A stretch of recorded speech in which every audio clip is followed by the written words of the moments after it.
you, everyone. Good morning. It is great to be with all of you. As the Reverend said, I have spent many Sunday mornings here at CCC back when I was mayor. In fact, I never told my mother this, but over the years I think I spent more time in church than I have in temple. One of the best things about being mayor was having the chance to experience the city's spectacular diversity. Every faith and every philosophy, every neighborhood, every culture, and every type of food. I think I actually put on 10 pounds during my campaigns. Actually, I loved every minute of it, and I worked morning, noon, and night to repay the public trust that they put in me. I think you know I took that trust very seriously. And one of the first things that I did after being elected mayor was to reach out to faith leaders, particularly Reverend A.R. Bernard, who always gave me good advice. One time he told me, for example, Mike, ban smoking in bars and restaurants. Nobody will mind.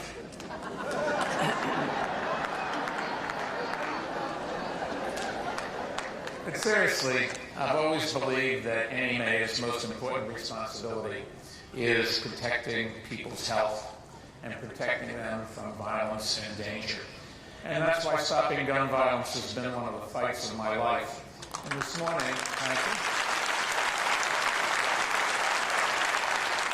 you. And this morning I'd like to talk briefly about what I've learned along the way. Now, when I first came into office back in January 1st of 2002, a lot of people thought that gun violence in New York City had gone as low as it could go. But there were still 650 people being murdered every year back in 2001, and most of them were young Black and Latino men. And I was not going to accept that, and I didn't. At the same time, when I came into office, the relationship between the Black community and the police was not good. And I was not going to accept that either. I was determined to improve police-community relations while at the same time reducing crime even further. And for a good long while, we did both, I'm happy to say. In fact, no other city in America did what we did. We reduced murders by 50%, reduced police shootings to historic lows, reduced the number of people incarcerated by nearly 40%. We proved the city could do all of these three things at once. If the skeptics had been right that crime was really at rock bottom, and if murders stayed at that same level and we had done nothing, then some 1,600 more people would have been killed while we were in office. And most of them were young people, would have been young people, with lives so full of promise from Black and Latino communities. So saving lives and taking illegal guns off the streets, we came at the problem from every conceivable angle. We worked closely with community leaders, particularly Reverend Bernard. We reformed the juvenile justice system to help young people who had made bad decisions get their lives back on track. And we created a program called the Young Men's Initiative to help at-risk Black and Latino youth overcome the odds and succeed. It was the first program of its kind in the nation, and I'm happy to say President Obama built on its success by creating a similar program called My Brother's Keeper. I'm glad you know about it. At the same time, I took the fight directly to the NRA, and I helped organize a coalition of more than 1,000 mayors against illegal guns, and we went after the most irresponsible gun dealers across the country. Now, I didn't come here this morning to toot our own horn because we didn't get everything right. We did make mistakes. I made mistakes. I've never met anybody who hasn't made a mistake. The critical issue is whether you can admit it. Well, I think I can. Thank you.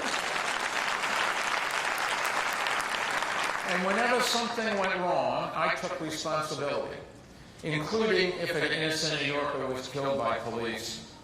In those rare but awful cases, I made a point of meeting with the family. I apologized. We held police officers accountable, and we worked to make sure that it never happened again. That approach helped rebuild a sense of mutual respect and trust. And so did our commitment to hiring more diverse police force, which meant that racial and ethnic minorities became the majority of all patrol officers. Because I believe that police departments should look like the cities that they serve.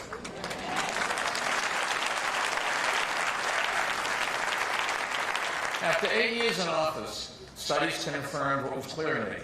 Black New Yorkers strongly supported the job the police department was doing. That was a real point of pride for me. But my final year in office, support for the department had eroded. And the main reason was the practice of something called stop-and-frisk.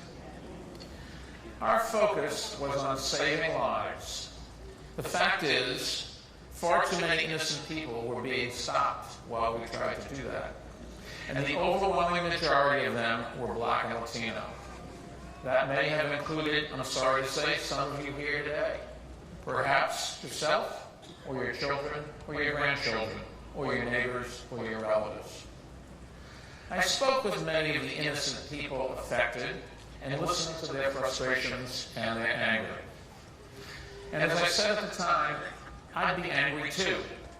So in 2012, in my third term, we began putting more safeguards in place, and we began scaling back the numbers of stops. As we did that, we noticed something important. Crime did not go back up. So we began scaling the stops back faster and further. And by the time I left office, we had cut stops by 94%. But because of the numbers of stops of innocent people, because it had been so high, resentment had built up. And we eroded what we had worked so hard to build, trust. Trust between police and communities, trust between you and me. And the erosion of that trust bothered me deeply. And it still bothers me. And I want to earn it back. After you leave office, you have a chance to reflect on what you did well and what you could have done better. A lot of people tell you what you could have done better. Well, in recent months, as I've thought about my future, I've been thinking more about my past and coming to terms where I came up short. I talked about the issue of stops with people I know and respect from different communities, friends, civic leaders, educators, and staff members. I always believe that leadership involves listening and reading and respecting diverse viewpoints and acknowledging when you didn't get them right. Over time, I've come to understand something that I long struggled to admit to myself. I got something important wrong. I got something important really wrong. I didn't understand that back then, the full impact that stops were having on the Black and Latino communities. I was totally focused on saving lives, but as we know, good intentions aren't good enough. Now, hindsight is 20/20, but as crime continued to come down as we reduced stops, and as it continued to come down during the next administration, to its credit, I now see that we could and should have acted sooner and acted faster to cut the stops. I wish we had. I'm sorry that we didn't. But I can't change history. However, today, I want you to know that I realized back then I was wrong, and I'm sorry. But I also want you to know that I am more committed than ever to ending gun violence and to do it in equal partnership with the communities that are affected the most. I'm glad to say that the organization I helped create after leaving City Hall, Every Town for Gun Safety, has now some 6 million supporters. In last year's congressional elections, there I supported candidates across the country who took strong positions on gun safety, and nearly all of them won. And that allowed the Democrats to retake the House and put gun safety back on the agenda where it belongs. Now, I've never expected everyone to agree with me on every issue. Not even my mother agreed with me on every issue.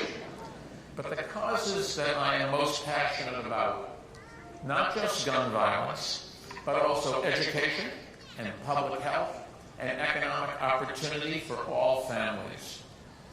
They're all about righting wrongs that have fallen heaviest on poor and minority communities. I don't know what the future holds for me, but I promise you this. I will never stop working to end gun violence, to make every community across America safer and stronger, and to create a more just and equal society for everyone. Thank you. God bless CCC, and God bless all of you.